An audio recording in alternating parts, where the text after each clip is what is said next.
It must be pretty cool to have a match in the WWE. Most wrestlers when they start out will be doing so in front of about 3 people, 2 of which will be their friends. The other is the person they're fighting. It means when you do get to the big leagues, you've come a hell of a long way, but that becomes somewhat different if after one single match, you get booted out the door. I mean, what on earth happened? It's rare someone can screw up so badly that they're a one and done, so it usually means outside forces have intervened, but in many ways that's worse. It wasn't even your fault, life just decided to kick your ass. This does happen though, so I'm Simon from What Culture. This is 10 WWE stars who only wrestled one match. Number 10, Phantasio. One of those gimmicks where everything else has been done, Phantasio was a magician. I suppose the children party circuit had dried up in June of 1995, so he decided to try his hand at some wrestling. Why not? If his record is anything to go by, it was not a success. Happening on an episode of Wrestling Challenge against Tony DeVito, he didn't have the best start as he almost set fire to the backstage area when playing with his tricks. Or at least that's what occurred according to Bruce Pritchard. Phantasio did win, mind you, and did so when he whipped his opponent's pants off without him realizing. That sounds far worse than it was, but of course he did it with magic.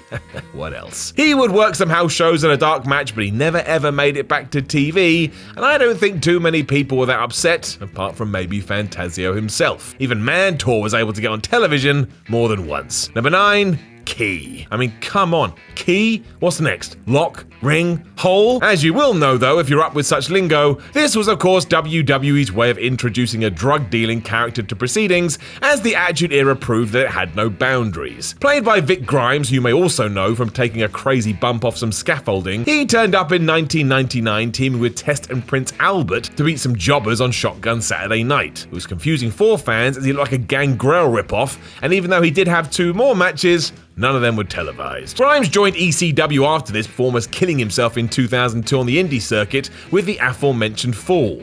And if you haven't seen it, give it a Google or a YouTube. It is properly crazy. I don't know how he survived it. Number 8, Mil Marascus. Mil Marascus was and is a legend in Mexico. If you're into wrestling, and even if you aren't, you know who he is, and because of that, Mil didn't like to lose. He thought it hurt him in the eyes of the public. This didn't just apply to one-on-one matches either though, it was any situation where it could be seen as a defeat. Say hello to the 1997 Royal Rumble. Mascaras was so perturbed by the thought of someone throwing him over the top rope, he just decided to eliminate himself. That's what he did.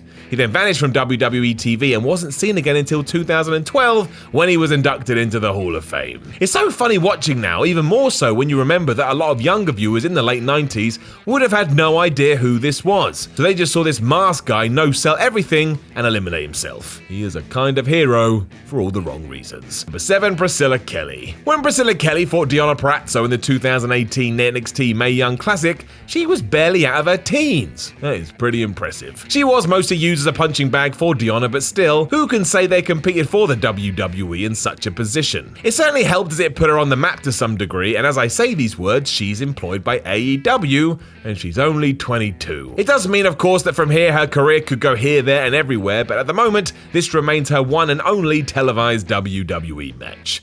If she ever does return, I doubt the company would even reference this. It was more of a showcase for her opponent, who of course now is a member of the Impact roster.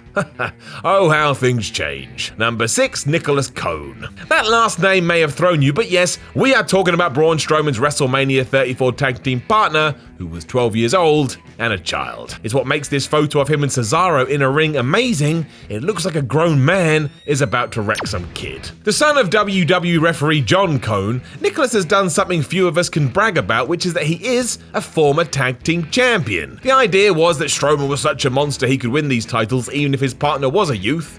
And I suppose he was right. He won. The real bizarreness was that not only did these two never defend their championships, but Braun also vacated the belts, making the whole thing an utter waste of time. Still though, if Nick never returns to the ring and retires, he does so with a 1-0 record and a championship on his books. It's pretty good. Number 5, the Lord Almighty. Let's not spend long on this one. Vince McMahon is so nuts he once booked a tag team match between He Most Homely and Shawn Michaels against himself and son Shane. It was at Backlash 2006. It was offensive and stupid. Right. Number 4, Bruce Hart. If you read anything about Bruce Hart, is that he was desperate to have a long-running role with the WWE. and yet he never got it. Worse, his one appearance at the 1993 Survivor Series alongside his brothers only happened because Jerry Lawler, who was meant to be in the role, was busy sorting out his personal life. The Harts were taking on Shawn Michaels and his Knights, and amazingly, the only person who suffered a pinfall loss on the team was Owen Hart. This was done to kick off a feud with Bret, and we all know how that would go,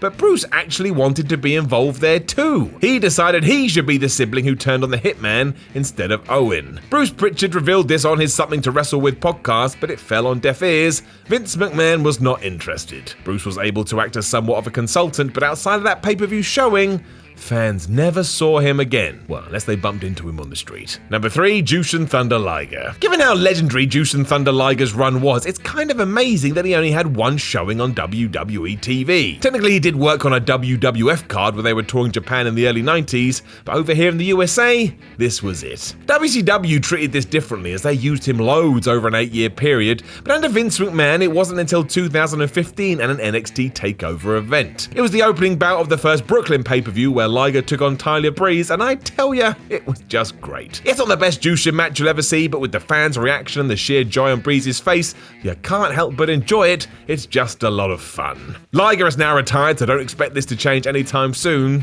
but it is wrestling, so you never say never. Number 2, Cain Velasquez. One day I want an answer about what happened here, because unless it was to get Brock Lesnar a win back against Cain Velasquez, I don't get it. He was booked as Rey Mysterio's heavy hitter to protect him against the Beast, and the two clashed in Saudi Arabia. Where else? When there too, Lesnar just smashed him up. It didn't even go 5 minutes and ended when Brock tapped out Kane, to the shock of everyone. I mean, the former UFC champion did work a house show in 2019, but then he was let go shortly after. What was even the point? I've had bathroom breaks that took longer than this. It does feel like this was part of a panic move by WWE, who wanted as much star power as possible for their debut on Fox for SmackDown, and were wary that Kane was being scouted by AAA. But still, this is so weird. Number 1, Buff Bagwell. Some people say that Buff Bagwell killed WCW. It is a stretched argument, but it is one you can make. Here's the story. After World Championship Wrestling was dead for real, Vince McMahon decided to have Buff Bagwell wrestle Booker T on the 2nd of July 2001 episode of Raw. It was presented as a WCW bout with all the bells and whistles, and because the WWE audience had been conditioned to see them as the enemy, they booed the crap out of it. It was kind of awful. It clearly affected Bagwell, who fell apart halfway through, and it got worse from a backstage point of view when apparently Buff's mum would pester the office with phone calls about her boy. Vince McMahon was so appalled by any of this, a week later Buff Bagwell was gone, and it's also the reason the boss decided to drop any future plans featuring the 3 initials WCW. I mean, at one point Nitro was going to take the place of Raw, with SmackDown being the sole WWE show, and because of this one encounter, boom, no more. And given that Booker T had a good run with World Wrestling Entertainment, all the blame does go to the stuff who was Buff. Whatever the hell he used to say. Know of any other WWE stars who only wrestled one match? Let us know in the comments below, and don't forget to like, share, and subscribe. Then head over to whatculture.com and make sure you read yourself some articles. Follow What Culture on Twitter at WhatCultureWWE, and watch more videos here on What Culture Wrestling. My name is Simon Miller, or this was the voice of Simon Miller. Thank you very much for joining me, and I will talk in your ears soon.